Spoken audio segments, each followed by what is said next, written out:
Are you a prolific hard worker? As a painter, no, I wouldn't say that. I'm a I'm a lazy Leo. I work. I sometimes put in 8, 10 hours a day, but no, I'm not.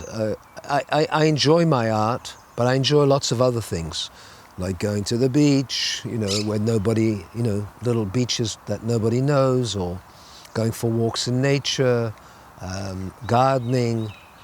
So I have other interests, and I'm also, I have a lot of grandchildren and children and friends, and I don't obsess over anything, especially not being a painter, like being a painter. Now, I'm not a prolific, I don't produce a lot of work. When I have to, I can work very hard, but if I don't have to, I like cruising. I like to find my pace. I'm not into stress, and nothing's that important to me. So I like to find the middle way. Okay, so this is a question that I would usually ask somebody a lot younger, but I'll ask you right now. You're 75 years old. So where do you see yourself in 5 years when you're 80? Well, hopefully still painting and still being physically independent. Um, on the level of recognition, maybe a bit more. That would be nice. Uh, like maybe having some real, exposure worldwide. I mean, I'm not attached to it. I think, I've always noticed in my life I'm a kind of a late beginner. Like I only started painting seriously at the age of 40, making a living from it. I mean, I knew I had the gift when I was 7, but I didn't make a living until I was 40. So I'm a late beginner. I think, like good wine with age, I think things are going to get better and better. And I'm 75, but I don't feel that. I feel maybe I'm 50 something. That's how I feel, and probably 16 emotionally. I don't know. But no, I see the future in a good way. That things will blossom on their own. Yeah. 75 to 80. So it's a great time to blossom. I love it. Okay, just out of curiosity, do you give art classes? Sometimes, yeah, I've done it in the past. And I will probably do it again. When I teach art, I try to first and foremost, I want everybody to enjoy themselves. Because if you're not enjoying yourself, so the first thing I start with, I give them the 3 primary colors, red, yellow, and blue. And I let them play with that. And I say, try to bring me 30 colors from those 3. So they mix away, and once they get excited at what they can do just with color, then they're willing to do the harder work of learning how to draw and things like that. So first I want them to have a good taste of what is possible, and then see if they're, if they're willing to do the harder work. Okay, for an artist, you have a lot of wisdom. Um, how come? I mean, everybody goes through trials and tribulations, but I'm actually in the process of writing a book about my life story. And my life has been very exotic. I was born in Egypt, then I had to go to boarding school in Switzerland for 3 years in the mountains, then in a jail-like boarding school in Paris, then in England for 10 years. And I wasn't really raised at home. It wasn't. I would see my parents maybe every 3 months. So I became my own best friend, and I started writing a lot and observing a lot and listening a lot and traveling a lot. And I do think I have wisdom, and it's not me having it, it's wisdom bestowed to me from my life's journeying. And I think it's life is, we call it the school of hard knocks. So it makes you stronger, or it makes you weaker. And weaker, you could resort to drugs and whatever, people resort to. Or it makes you stronger and more disciplined. And so I think the wisdom comes from the life that was given to me. Many of your paintings have a strong spirituality running through them. What do you attribute that? I studied graphics in London when I was 20. I was going to be an artist in advertising. It's not the same as being a painter, oil on canvas, like the classical way, but it still gives you some ideas. But I only did it for 2 years because after a while I realized I was honing my skills to entice people to buy things they didn't need, because that's what advertising is, to make you spend and buy and spend. And I became very disenchanted with the whole thing and I dropped out. But I didn't know what to do with myself. And fortunately I met somebody that had just come back from India, and somebody that was doing some yoga, which I knew nothing about. So in India, because India is a very troubling country in many ways, because there's a lot of suffering. You see animals suffering a lot in big city streets, being basically eaten alive by fleas, and children eating out of garbage. And after a while in India, my first time there, you either, from what you saw, from all this human suffering and animal suffering, you either decided there was a higher power, which we call God, or there wasn't. So I chose the first. I chose that there was a higher power, and I decided that my little mind would only understand maybe 6% of the big picture, like looking through a keyhole into a room.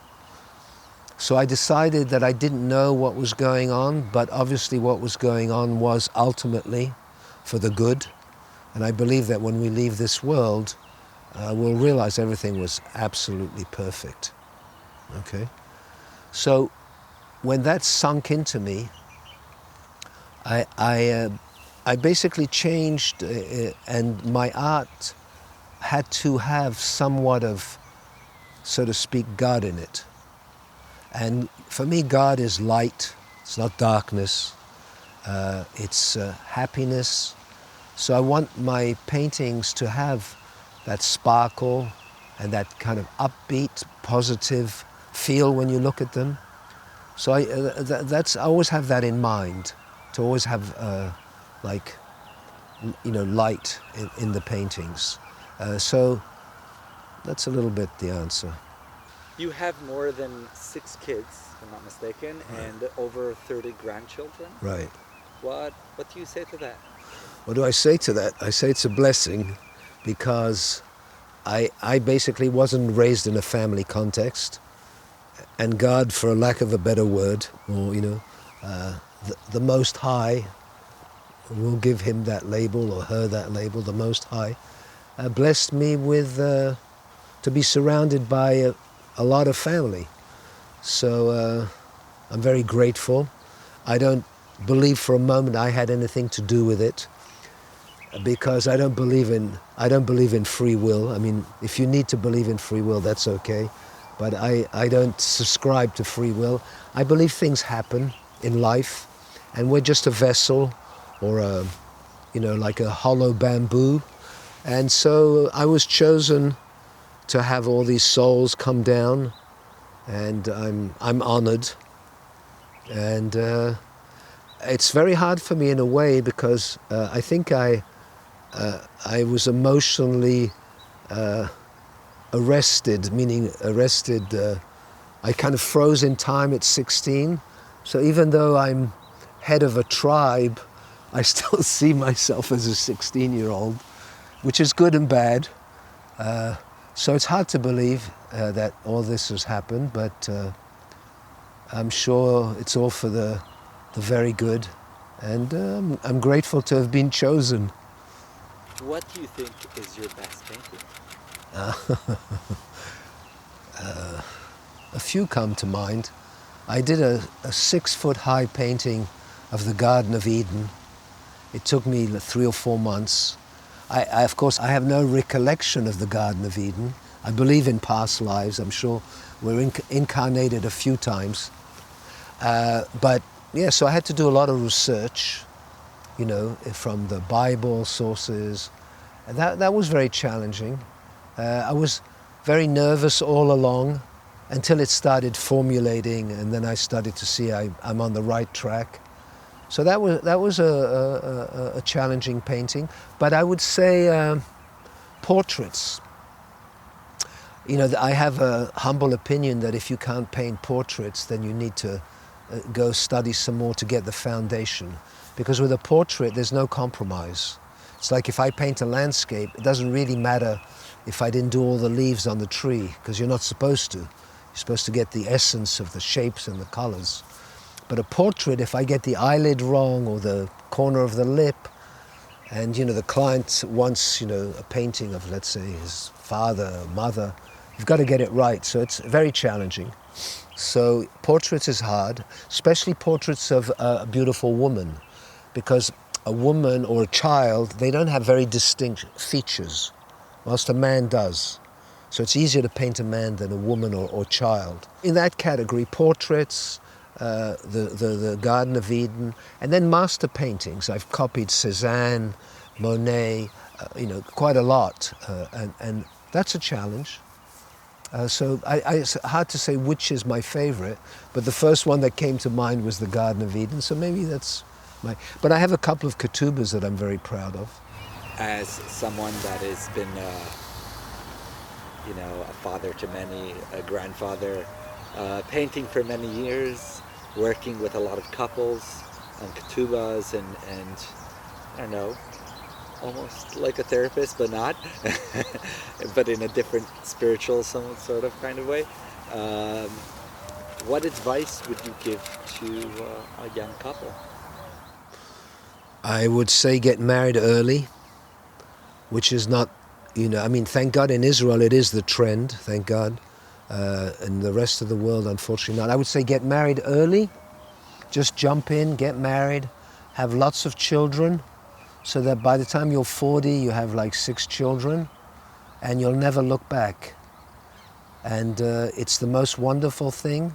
But I do call from 20 to 60, it's the donkey years. So you have 40 years of the donkey years, which means it's challenging, it's hard, but once you've done the job, it's an amazing feeling. So be brave, get married young, have lots of children, stay healthy, and be happy. There's great painters that are in the history books, but there's even greater paintings that never made it into the history book. There were much greater painters, but they weren't supposed to be there. Not that I want to be in the history books, but I would like to think that, because I've given quite a lot of my paintings now, more so now, to my children and grandchildren to keep within the family, so that they can be passed down over the years and maybe the centuries, who knows. So if they remain there alone, that would be great. They will stand the test of time. I think some will. I think out of 10 paintings, 1 is like a classic, meaning to say it stands the test of time, just like a song. There's certain songs, like we'll be singing the Beatles 1,000 years from now. Do you know what I'm saying? And there's certain paintings that will stand the test of time. If mine do, we'll see.